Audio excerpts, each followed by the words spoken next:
Hello everybody. అందరికీ తెలుసు మనకిప్పుడు ఏపీలో మోస్ట్‌లీ స్క్రబ్ టైఫస్ కేసులు చాలా పెరుగుతున్నాయి. అసలు ఈ స్క్రబ్ టైఫస్ అంటే ఏంటి అనేది చూద్దాము. స్క్రబ్ టైఫస్ అనేది రికెట్సియల్ గ్రూప్ ఆఫ్ ఫీవర్స్‌లో ఒకటన్నమాట. అంటే రికెట్సియల్ జ్వరాలలో ఇదొక రకమైన జ్వరం అన్నమాట.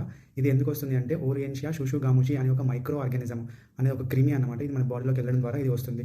ఈ ఓరియంషియా షుషుగాముషి మన బాడీలోకి ఎలా వెళ్తుంది అంటే మైట్స్ అంటే ట్రాంబిక్యులిట్ మైట్ అంటారు.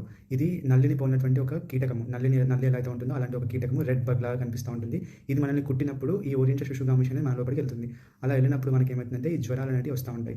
జ్వరం మూడు రోజుల కన్నా ఎక్కువ జ్వరం ఉన్నా కానీ, విపరీతమైన తలనొప్పులు ఉన్నా కానీ, ఒళ్ళు నొప్పులు ఉన్నా కానీ, వాంతులు, దగ్గు ఇలాంటి లక్షణాలు ఉన్నట్టయితే ఇమీడియట్‌గా మీ చుట్టుపక్కల కూడా ఇలాంటి లక్షణాలు అందరి దగ్గర ఉన్నాయంటే ఇమీడియట్‌గా మీ దగ్గరలోని డాక్టర్‌ని సంప్రదించాల్సి ఉంటుంది. ఇది మనకు ఇంకొక విషయం గుర్తుపెట్టుకోవాల్సింది ఏంటి అంటే కుట్టిన చోట సిగరెట్‌తో కాల్చినట్టుగా నల్లని మచ్చలు ఏర్పడతాయి. నల్లని ర్యాషెస్ వస్తాయి. ఈ ర్యాష్‌తో పాటు జ్వరము మరియు దగ్గరలోని లింఫ్ నోడ్స్ అనేటివి స్వెల్లింగ్ ఉన్నట్టు లింఫ్ నోడ్ అనేటివి ఉబ్బినట్టు కనిపిస్తున్నాయంటే మీరు ఇమీడియట్‌గా మీ డాక్టర్‌ని సంప్రదించండి. దీనికి డాక్సీసైక్లిన్ అనే ఒక మందు ఉంటుంది. అది మీ డాక్టర్ మీకు ప్రిస్క్రైబ్ చేస్తారు. దాంతోపాటు మనం ఈ మైట్స్ మనల్ని కుట్టడం నుంచి ఎలా కాపాడుకోవాలి అంటే బూట్స్ అంటే షూస్ వేసుకొని పొలాలలోకి వెళ్ళడము.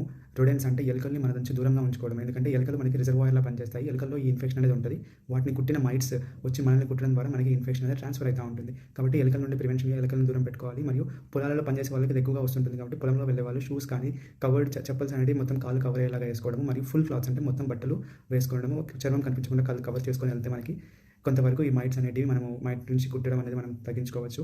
మరియు ఇది కమ్యూనికేబుల్ డిసీజ్ కాదు. అంటే ఒకరి నుంచి ఒకరికి వచ్చే డిసీజ్ కాదు కాబట్టి దీనికి ఎటువంటి నిబంధనలు పాటించవలసి ఉండదు. ఒకవేళ మనకు 3 రోజుల కన్నా ఎక్కువ జ్వరము మరియు దాంతోపాటు ఎషార్ అంటే సిగరెట్‌తో కాల్చినట్టుగా మచ్చలు కనుక ఉన్నట్టయితే ఇమీడియట్‌గా మీ దగ్గరలో ఉన్న డాక్టర్‌ని సంప్రదించండి.